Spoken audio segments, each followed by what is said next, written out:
Buongiorno da Sicilia 24, i titoli del telegiornale.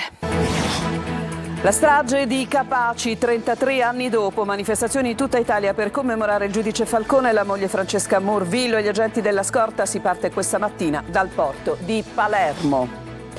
Indagato per omicidio colposo il rappresentante della Smith & Savage, la ditta per cui lavorava il sommozzatore olandese morto durante il recupero del Bayesian. Le operazioni svolte adesso da robot sottomarini.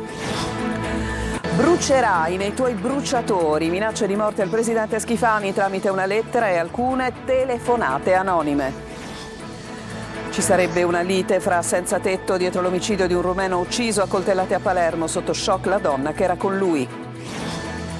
Fanghi portuali non trattati e smaltiti illegalmente in discarica, scattano sequestri e denunce a Porto Empedocle. Basket, Trapani sbanca Reggio Emilia per 90-83, ottiene il pass per la semifinale scudetto, traguardo storico per i Granata.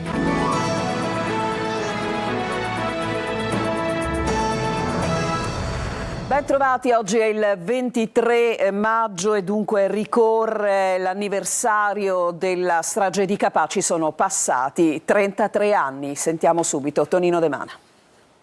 Tra ricordi, commozione, udienze e polemiche, l'ultima relativa all'archiviazione dell'inchiesta sulla cosiddetta pista nera, ricorre oggi il 33esimo anniversario della strage di Capaci, compiuta da Cosa Nostra ed effettuata con una carica composta da tritolo, nitrato d'ammonico con una potenza pari a 300 kg di tritolo. Gli attentatori fecero esplodere un tratto della A29 alle 17:57, mentre transitavano Giovanni Falcone, Francesca Morvillo e gli agenti di polizia a bordo di 3 Fiat Croma blindate. Oltre al giudice Falcone morirono la moglie, anche lei magistrato, e gli agenti della scorta, Vito Schifani, Rocco Di Cilo e Antonio Montinaro. Vi furono 23 feriti. Tra eco delle indagini e riti della memoria, Palermo già dal mattino ricorda l'attentatuni, ancora una volta a fare da sfondo alle manifestazioni, quella ufficiale della Fondazione Falcone, presieduta dalla sorella del giudice Maria Falcone, e quella alternativa, organizzata da diverse associazioni. Non mancano le polemiche tra due anime dell'antimafia, che non si sono mai amate. Innumerevoli le manifestazioni in tutta Italia. La lunga giornata di Palermo comincia dal porto, come ogni anno alle 16, appuntamento sotto l'albero Falcone a Palermo. Alle 17:30 l'ex magistrato Pietro Grasso leggerà i nomi delle vittime delle stragi di Capaci e Via D'Amelio e alle 17:57, l'ora della strage, un trombettiere della Polizia di Stato suonerà il silenzio. Diversi gli appuntamenti organizzati anche al Giardino della Memoria, un'area sottostante l'autostrada che fu teatro della strage, curato da Tina Montinaro, vedova del caposcorta di Falcone. Centinaia di studenti verranno coinvolti in laboratori artistici e spettacoli. E veniamo proprio a questo argomento, agli studenti siciliani in visita alla Mare Nostrum Dike, l'imbarcazione usata dagli scafisti per trasportare illegalmente i migranti nel Mediterraneo, diventata adesso nave della legalità. Orazio Longo. All'inizio era Oceanis 473, imbarcazione con 104 persone a bordo, donne, bambini, anziani, ospitati in un ammasso di sporcizia e con la paura dipinta negli occhi. Profughi trasportati da scafisti senza scrupoli dalla Turchia in navigazione per 5 giorni, rintracciati a 30 miglia a sud di Pozzallo.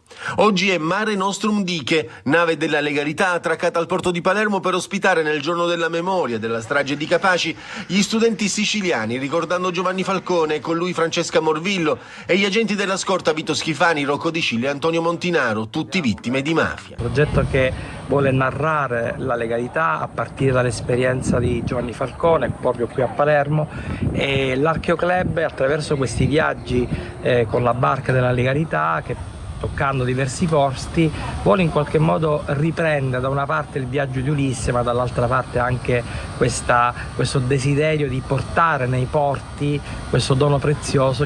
A patrocinare la spedizione della Mare Nostrum Dike, l'Assemblea regionale siciliana, alle 17:58 un minuto di silenzio. Ma è un simbolo di legalità, cioè un bene che viene confiscato a chi praticamente ha operato in quel modo, lo stesso bene oggi rappresenta qualche cosa di diverso. Una volta era una disperazione, oggi invece è qualcosa di completamente diverso. Dopo Palermo, la Mare Nostrum Dike sarà il 27 maggio a Messina per poi ripartire il 31 maggio per Vibo Valentia e Salerno.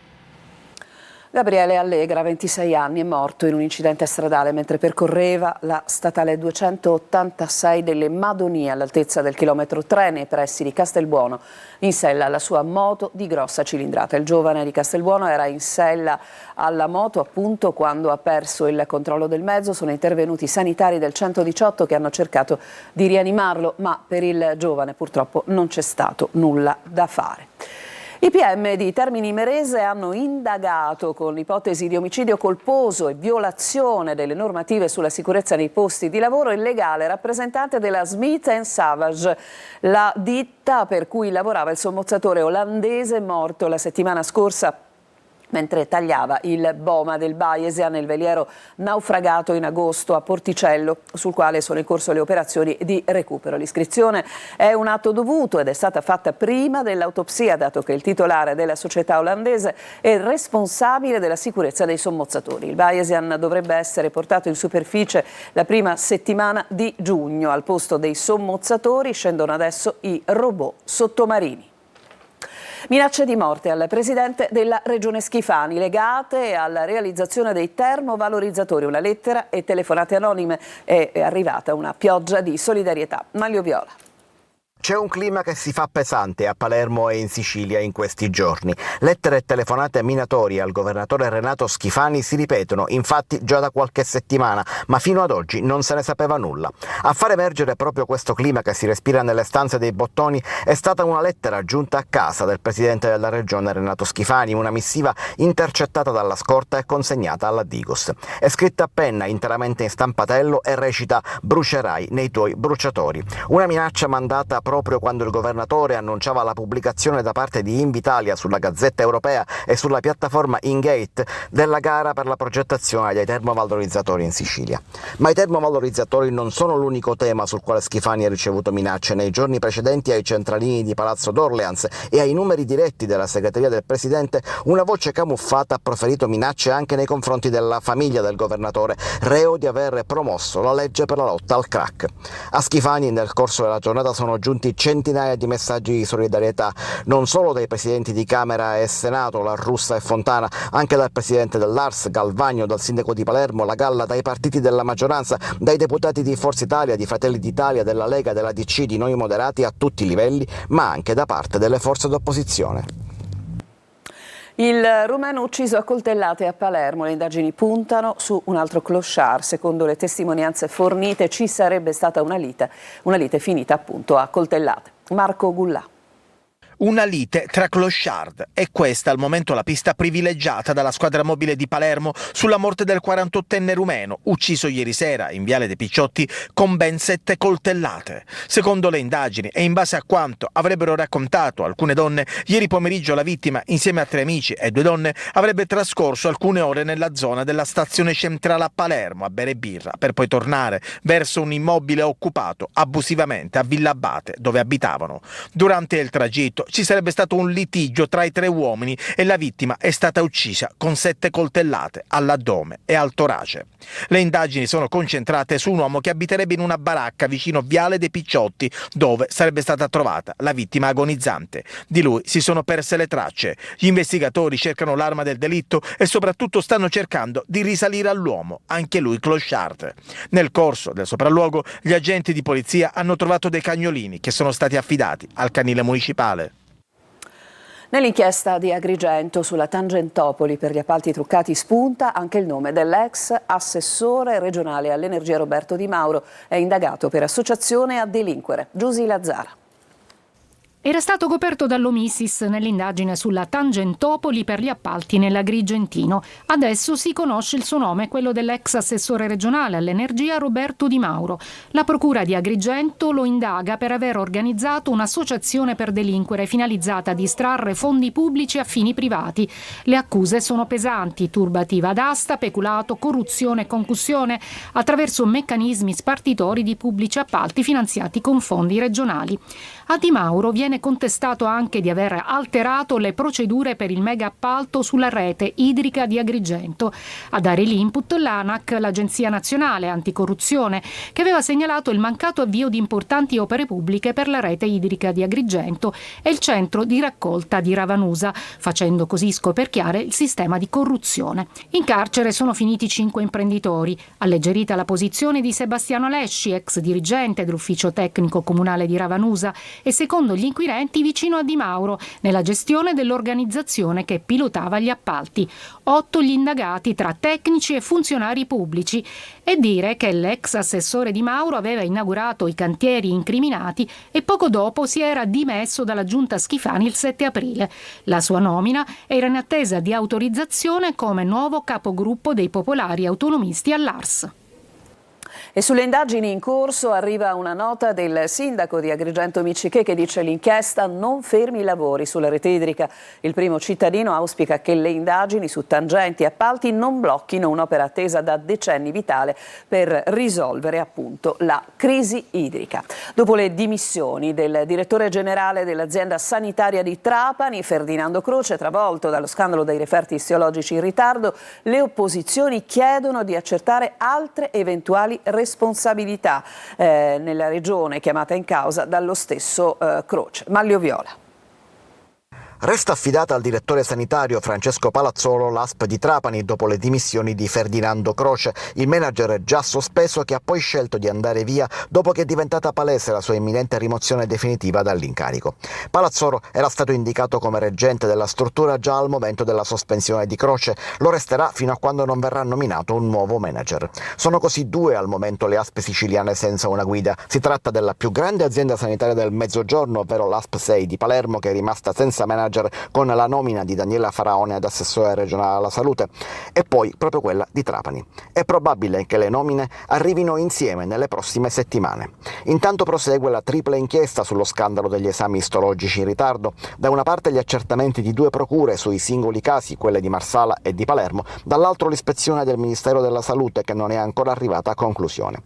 Sul fronte regionale infine le opposizioni chiedono una convocazione apposita della Commissione Sanità su quanto denunciato da Croce, che mentre si annunciava le sue dimissioni rappresentava anche una serie di documenti che proverebbero responsabilità da parte dell'assessorato regionale alla salute e da parte delle altre ASP, rimaste in silenzio alla richiesta di aiuto per superare le criticità che il manager racconta di aver trovato insediandosi a Trapani. Fanghi portuali mai trattati e smaltiti illegalmente in discarica, scattano sequestri e denunce a Porto Empedocle. Sentiamo Davide Sardo. Dirty Mud, ovvero fango sporco, è il nome dell'operazione scattata dopo 1 anno e mezzo di indagini condotte dalla Capitaneria di Porto e coordinate alla Procura di Agrigento. Al centro dell'inchiesta i fanghi del porto di Trapani che, invece di essere trattati in un impianto di lavaggio a Porto Empedocle, finivano direttamente in discarica. Secondo l'accusa, l'impianto di sediment washing installato sul molo di Levante veniva utilizzato solo in minima parte. I fanghi dragati arrivavano, venivano stoccati in un'area demaniale in località Caos e poi smaltiti come rifiuti senza alcun reale trattamento. Scattano così i sigilli per l'impianto e per tutta l'area di deposito 60.000 metri quadrati complessivi. Denunciate diverse persone per frode in pubbliche forniture e gestione illecita di rifiuti. Al centro un appalto da quasi 60 milioni di euro. Nel corso delle indagini è spuntata anche una discarica abusiva ad Agrigento, 10.000 metri quadrati trasformati in sito di stoccaggio illecito di rifiuti speciali, tra cui una grande quantità di fanghi compatibili con quelli del porto di Trapani. Anche quest'area è stata sequestrata. Le indagini proseguono per accertare responsabilità e profitti illeciti.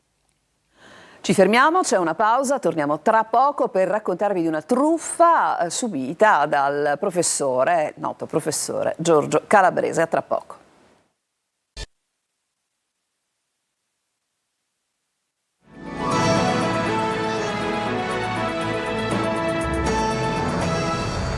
Seconda parte di Sicilia 24. Il noto nutrizionista Giorgio Calabrese è stato vittima di diverse truffe online da parte di chi utilizza la sua immagine senza autorizzazione. Ci ha provato anche un giovane catanese che ha creato alcuni video, ovviamente falsi, con l'intelligenza artificiale, ma è stato beccato. Simona Mazzoni.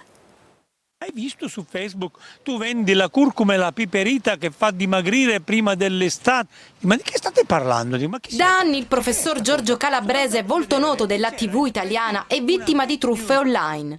Anche un giovane catanese di 27 anni ha falsificato la sua immagine, creando con l'intelligenza artificiale alcuni video in cui il nutrizionista pubblicizza presunti prodotti dietetici e postandoli sulla pagina Facebook contenuto benessere.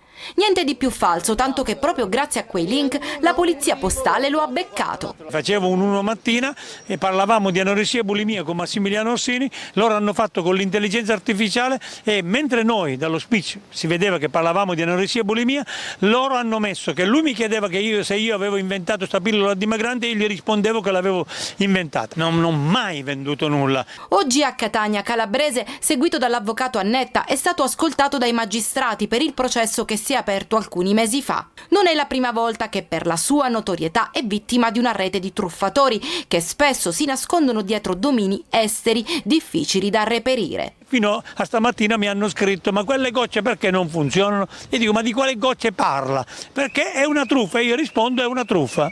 Il caso ha evidenziato la necessità di una maggiore vigilanza contro le truffe online e la tutela dell'immagine delle personalità note. Emerse durante dei lavori di scavo a Gela 6 tombe risalenti al V-VI secolo a.C., una scoperta che riporta alla luce una parte di storia dell'antica Grecia. Gerry Italia. A Gela, nel cuore verde dell'Orto Pasqualello, la terra ha restituito frammenti di un passato millenario. 6 sepolture arcaiche databili tra il V e il VI secolo a.C. sono riemerse durante gli scavi per la riqualificazione dell'area finanziata con fondi PNRR. Potrebbe trattarsi di una necropoli a uso familiare venuta alla luce grazie alle indagini di archeologia preventiva condotte da comune e sovrintendenza. 2 tombe appartengono ad adulti, 2 a bambini, mentre le altre 2 sono ancora in fase di studio. In una sepoltura gli archeologi hanno trovato 2 lechitoi, piccoli vasi da olio funerario risalenti al 500 o 475 a.C. La prima tomba che abbiamo scavato ci ha dato un corredo che va nel 25ennio 500-475. I riti sono diversi, abbiamo il rito della cappuccina, quindi le tombe realizzate con tegole di riuso dei tetti, e il rito dell'inchitrismos per gli infanti, cioè quello di deporre gli infanti piccoli all'interno di anfore che poi venivano ben sigillate. In un'altra tomba, accanto al corpo di un bambino, è stato scoperto un raro Caliptere Egemon, un elemento decorativo in terracotta forse proveniente da un tempio dell'antica Gela e poi riutilizzato. In questo caso ha una misura proprio di un piccolo bambino. Immaginatevi qualcuno a cui è morto il figlio e che passò da qualche cantiere di 3000 anni fa e si fece regalare questo coppo per poter deporre lo scheletrino, il cadavere del bambino. E la zona potrebbe nascondere ancora molto. Poco distante è riaffiorata una roccia scavata contenente frammenti di crateri e anfore, tracce silenziose ma preziose di una civiltà che continua a riemergere da sotto i nostri piedi. Ci fermiamo ancora, c'è un'altra pausa, poi il basket con Shark Trapani in semifinale. A tra poco.